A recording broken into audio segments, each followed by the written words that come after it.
Donc aujourd'hui, c'est la Journée internationale de la paix. Et en pensant à la paix, on pense à la nécessité de créer une culture de la paix. Et tout ça, à mon avis, ça circule autour de l'idée des relations saines.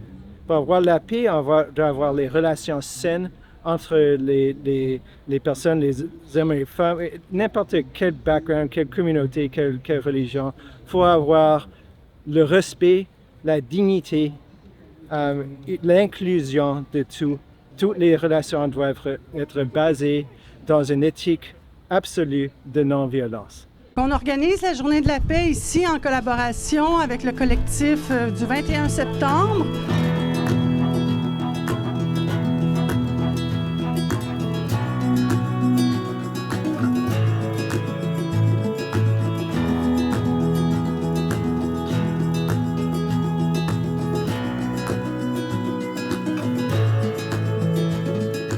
Alors, l'équipe de formateurs et de formatrices, on travaille beaucoup dans une approche très basée sur l'empathie, mais la compréhension de la dynamique aussi des conflits.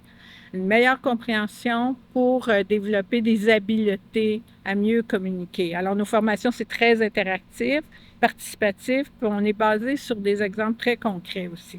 Selon nous, c'est d'avoir une meilleure relation à soi-même, à l'autre et aux autres. On travaille beaucoup là-dessus, puis aussi pour prévenir les conflits et parfois les résoudre s'il y en a. En fait, dans tous les milieux, on a besoin de travailler sur ces problématiques-là.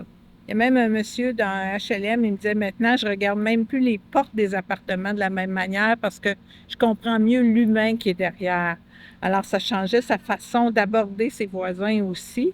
Nous, on travaille beaucoup à Montréal, mais en fait, les mêmes problématiques se retrouvent partout. Partout où il y a des humains, que ce soit, par exemple, les conflits entre voisins, que ce soit dans une coopérative, un HLM ou entre des voisins qui ont des terrains, il y a les mêmes problématiques. Puis si on n'a pas les bonnes approches, bien, ça peut s'envenimer et devenir dramatique.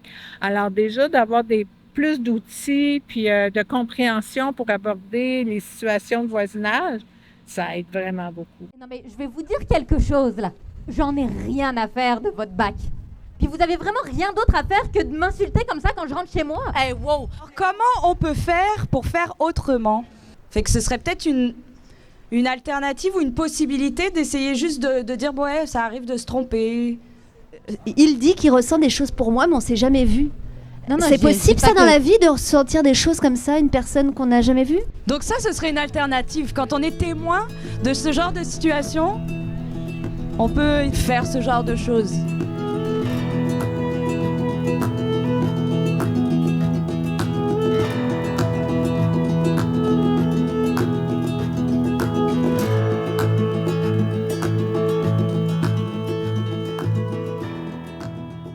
Le centre MGL est un centre de formation sociale qui vise à bâtir une culture de paix dans les milieux de travail communautaires, dans les milieux de vie, les HLM, les coops, avec des services comme des ateliers de communication consciente, de gestion des conflits, puis des accompagnements de crise aussi, comme les cercles restauratifs. Alors, le Centre MGL est en train de prendre un peu un virage pour offrir ses services au grand public.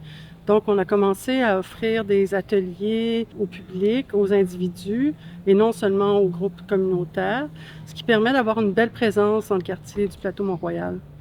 La culture de paix commence par une volonté de vivre dans un monde sans violence. De plus en plus, il y a une montée de la violence en politique, dans les familles, entre les amis. C'est difficile d'envisager un monde de paix avec toute la violence qu'on peut observer, mais c'est possible de tenter de la bâtir. Puis c'est la mission que se donne le centre, de bâtir la paix en collectif avec toutes les personnes qui participent à nos activités.